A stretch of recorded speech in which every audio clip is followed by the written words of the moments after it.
राष्ट्रपति के चुनाव को लेकर महागठबंधन ने अपनी एकजुटता दिखाने के लिए लगातार बैठक जो है वो जारी कर रखी है। इसके साथ ही आपको बता दें कि इसी कड़ी में महागठबंधन में एक बार फिर कांग्रेस की एंट्री हुई है। महागठबंधन के घटक दलों की बैठक में कांग्रेस की तरफ से विधायक शकील अहमद बैठक में शामिल हुए। वहीं 15 जुलाई को विपक्ष के राष्ट्रपति उम्मीदवार यशवंत सिन्हा जी पटना आएंगे और पटना में विपक्षी दलों के सभी विधायकों से वह सीधे संवाद कर समर्थन मांगेंगे। आरजेडी कार्यालय में आयोजित महागठबंधन के घटक दलों की बैठक में तेजस्वी यादव ने सभी नेताओं से एकजुटता दिखाने की अपील की है। इसके साथ ही 15 जुलाई को भी सभी विधायकों को पटना में रहने के लिए सलाह भी दिया है। तेजस्वी यादव ने साफ तौर पर कहा, अगर विपक्ष अपने उम्मीदवारों के नाम का ऐलान पहले कर देता तो अभी माहौल कुछ अलग रहता, लेकिन हम सभी विपक्षी दल एकजुटता के साथ राष्ट्रपति के चुनाव में अपने उम्मीदवार यशवंत सिन्हा के पक्ष में वोट करने का काम करेंगे। और भी क्या कुछ कहा तेजस्वी यादव ने, पहले आप वो सुने। कैसे अगर सचमुच समस्या है तो समस्या का क्या निदान होना चाहिए, लेकिन सवाल तो ये पैदा होता है कि चाइना इतनी बड़ी आबादी के बाद भी बहुत चीज़ों में भारत से आगे क्यों है, इस पे क्यों नहीं चर्चा की जाती। कहाँ चाइना कहाँ भारत। चाइना का दूसरी तरफ हिम्मत भी देखिएगा, भारत में घुस गया और लोग यहाँ हाथ पे हाथ धरे बैठे, गांव बसा दिया, इंफ्रास्ट्रक्चर बना दिया भारत में। Economy wise, GDP wise, development wise हर एक क्राइटेरिया देखिएगा तो China after being a highest populated country still he is in several agendas में वो भारत से आगे क्यों।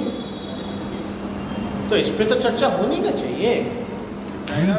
तो यानी एक तरह से चाइना ने ये भी हम तो क्या बोले, I am open for it but it's a debatable thing. What are you open? आप जो कह रहे हैं जिस चीज़ को लेकर के जिससे सवाल पूछा कि पॉपुलेशन जो है बढ़ रहा है, ये खतरनाक है कि नहीं है, तो ये तो डिबेटेबल चीज़ है, देखना पड़ेगा वाकई में खतरा है कि नहीं है।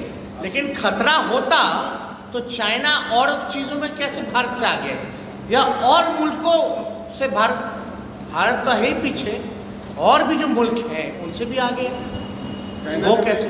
चाइना ने भी पॉपुलेशन कंट्रोल पॉलिसी लाया था, अब आप बदल दिया गया। भारत भी पहले लाइक ट्रांसफर पोस्टिंग को लेकर कहीं न कहीं जेडीयू और बीजेपी के बीच में घमासान सी हो गई है, क्या कहेंगे? पूरे ट्रांसफर पोस्टिंग पे सवाल। अब आप तो देखिए नहीं, कोई पहला मामला तो है नहीं, इससे पहले भी जो है कई ट्रांसफर पोस्टिंग हुए और इसमें मंत्री जी का हम बयान सुने। मंत्री जी ने बोला कि माफियाओं ने कब्जा कर रखा है राजस्व विभाग, यही उन्होंने कहा है ना। तो 17 साल से तो राजस्व विभाग भाजपा के ही पास है, यानी मंत्री जी का कहने का मतलब है कि या तो भाजपा ही ने माफियाओं से कब्जा करवा दिया है विभाग को, या ये सक्षम है ही नहीं कि माफियाओं से ये विभाग छुड़ाता है। ये भ्रष्टाचार तो पूरे सूबे में बढ़ी है और इससे पहले भी तो मदन साहनी जी ने यही था। उन्होंने भी क्या कहा था कि चारों ओर जो है पूरे बिहार में अफसरशाही छाई हुई, तो अफसरशाही तो है ही। और नूरा कुश्ती से तो बिहार का नुकसान हो ही ना रहा है। आपको आपत्ति है, हमने तो पहले भी कहा कि एक दूसरे को आपत्ति होते हुए भी एक दूसरे को गाली गलौज कर भी रहे हैं लोग, तो इससे भारी नुकसान तो बिहार का होगा। कहाँ कोई काम हो रहा है बिहार में भाई, कोई रियल चीज़ों पे कोई आप बता दो कौन सा ऐसा स्कीम आ गया। नई सरकार बनने के बाद ऐसा कौन सा योजना आया है जिसकी चर्चा हुई है, या कौन सा योजना सफल किया हो पूर्व का जो चल रहा। जिससे हमारे बिहार के प्रदेशवासी लाभ पहुंचा हो? एक योजना बता दें। इस सरकार का कोई विजन नहीं है, कोई सोच नहीं है। आज बिहार को जरूरत है नई सोच की, नई विजन की, नई दिशा की, जो कि इस डबल नहीं ट्रबल इंजन सरकार में पॉसिबल नहीं है। क्या हो रहा है आप लोग देख रहे हैं। तो सत्ता का मक्खन जो है, मलाई जो है, सबको चाटना है, इसलिए ना चाहते हुए भी नहीं छोड़ रहे एक दूसरे को। अब इससे क्या फायदा क्या नुकसान? आप लोग तो होशियार लोग हैं, आकलन करते ही रहते हैं। तेजस्वी जी, द्रौपदी मुर्मू का समर्थन मायावती ने भी किया, ममता बनर्जी जी ने भी किया।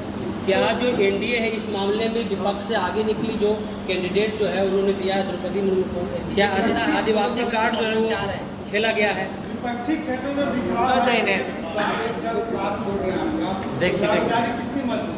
देखिए, सबसे पहले राष्ट्रपति चुनाव को लेकर के विपक्ष की बैठक हुई और बातें आगे चली। वहीं प्रधानमंत्री नरेंद्र मोदी के बिहार दौरे पर आने को लेकर तेजस्वी यादव ने कहा कि पीएम मोदी बिहार आ रहे हैं और विशेष राज्य का दर्जा का मामला हो या फिर कोई अन्य तमाम मांगे हो, ये मांगे विधानमंडल परिसर में हो रही कार्यक्रम में नहीं की जा सकती। लेकिन प्रधानमंत्री का विशेषाधिकार है, वो अपनी बात को रख सकते हैं। विपक्षी दल के नेता होने के नाते कार्यक्रम में हम जरूर मौजूद रहेंगे। इसके साथ ही और क्या कुछ कहा तेजस्वी यादव ने प्रधानमंत्री के बिहार दौरे को लेकर, सुने। बहुत सारे इश्यूज हैं, लेकिन ये एजेंडा दूसरा है, क्योंकि ये कोई सरकार द्वारा मीटिंग ऑर्गेनाइज नहीं की गई है।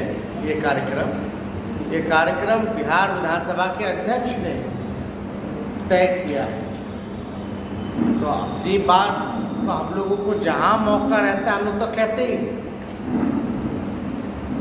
हम लोग तो दिल्ली जा करके हम लोग जो है जाति जनगणना की बात कर देते हैं, तो इसमें हम लोग पीछे थोड़ी ना हटते हैं। योगी आदित्यनाथ ने कहा है कि धार्मिक जनसंख्या संशोधन जो है अराजकता का कारण बन सकता है। अराजकता का कारण तो बेरोजगारी बन रहा है। ये अभी जो हुआ, जहां आप लोगों ने देखा होगा अग्निपथ जो स्कीम इन लोगों ने लॉन्च की, बेरोजगारी के डर से लोगों में एक आक्रोश पैदा हुआ, और वो जो आक्रोश जो है कैसे तब्दील हुआ वो आप सब लोगों ने देखा। देखिए, ये धर्म के नाम पर राजनीति करने वाले जो जहर फैलाने का काम करते हैं, अब इन लोगों को सचेत होना पड़ेगा कि ध्यान जहां देना चाहिए वहां नहीं दे पा रहे। अब बेरोजगारी की ऐसी स्थिति बन रही है, महंगाई है, बेरोजगारी है, गरीबी है, लाचारी है, बीमारी है, अशिक्षा है, इस तरह का जो माहौल जो पैदा हो रहा है, जहाँ पलायन बढ़ता जा रहा है, वहाँ सचमुच अगर सरकार नहीं ध्यान देगी तो कंट्रोल करना मुश्किल है। यूनाइटेड नेशंस तो इसलिए जो रियल इश्यूज हैं, जो रियल मुद्दे हैं, सरकार को उस पर फोकस करना चाहिए।